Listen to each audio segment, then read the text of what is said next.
Welcome back, football fans. Let's just dive right into it.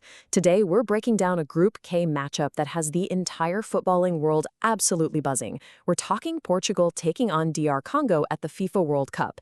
This isn't just your standard group stage fixture. No way. This is a massive collision of sky-high expectations hitting long-awaited dreams right head-on. In this explainer, we're going to tear into the tactics, the history, and the absolute sheer stakes on the line. And honestly, to really grasp the gravity of this match, we kind of have to start with one unavoidable fact. 41. Yep, Cristiano Ronaldo is back. He's embarking on what literally everyone considers the final World Cup journey of his absolutely record-breaking career. The stakes here, they're staggering. Every single time he steps onto the pitch this tournament, there's this heavy, unspoken understanding that we might just be watching the closing pages of a monumental era. But his age isn't the only number that defines this exact moment. 6. This tournament marks Ronaldo's unbelievable 6th World Cup appearance. Just let that sink in for a second. By just stepping onto the pitch for this Group K match, he's adding another massive chapter to arguably one of the greatest careers in football history. I mean, very few players ever even dream of reaching this many global tournaments, let alone headlining them, right? So it really all boils down to one question. Can Ronaldo deliver one last iconic World Cup moment? With millions around the globe analyzing his every touch, every shot, and every blistering run, the spotlight has literally never been brighter.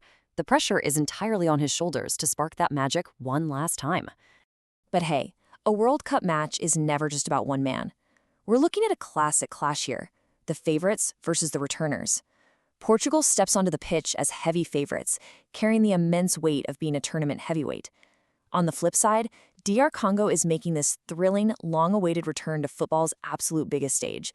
It's a dynamic that completely sets the stage for a blockbuster contest. Section 1, Portugal's heavy expectations. Bruno Fernandes, Bernardo Silva, Vitinha, João Neves, Nuno Mendes. Listen to those names. These aren't just players, these are global game changers. Ronaldo absolutely doesn't have to do it alone anymore. The world-class depth of this Portuguese squad is exactly why they're heavy, heavy favorites. The sheer talent stacked throughout this team is terrifying for any opponent. So what's their expected tactic? Dominate possession, plain and simple. With absolute maestros like Silva and Fernandes pulling the strings in the half spaces, Portugal is going to dictate the tempo. They'll relentlessly pro-below block, just trying to pry open those tiny defensive gaps. Basically, they're going to make the opposition chase the ball all day, patiently working to carve out high-percentage scoring opportunities. Which brings us to Section 2, the underdog pivot, DR Congo. 1974. That is the massive emotional weight DR Congo carries into this match. That was the last time they appeared at a World Cup. Yep, they're back on this stage for the first time in 50 years. Just imagine the national pride, the raw emotion, and the generations of fans who have waited half a century for this exact moment. That kind of emotional fuel, it's incredibly potent. Don't underestimate DR Congo. Seriously, don't. Because they've waited 5 decades for this, they step onto the pitch with absolutely nothing to lose. All the pressure is squarely on Portugal. And you know what? That sheer freedom makes DR Congo a profoundly dangerous opponent. What makes them so dangerous, you ask? Well, it's a lethal combination. Blistering pace, physical strength, relentless determination, and zero pressure. They've got the athleticism to match literally anyone on the pitch, and more importantly, the psychological freedom to just play without fear. Section 3, the key tactical battle.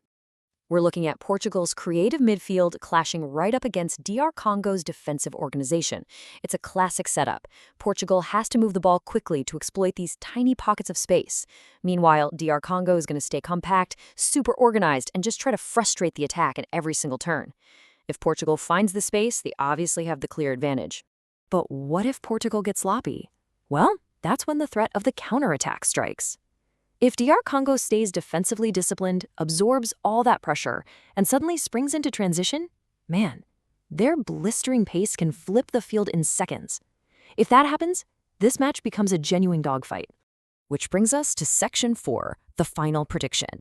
The data actually points to a narrow victory. Portugal 2, DR Congo 1. Pure talent and experience are expected to just edge it out over 90 minutes. But Come on, if there's one thing we know for sure about World Cup football, it's that it always delivers massive surprises. A 2-1 prediction means this thing is going right down to the wire. So, what do you think? Will DR Congo pull off the ultimate upset and shock the globe? Or will Cristiano Ronaldo begin his final quest by leading Portugal to victory? Drop down into the comments right now and let us know your exact score prediction. Thanks for hanging out for this explainer, and enjoy the match.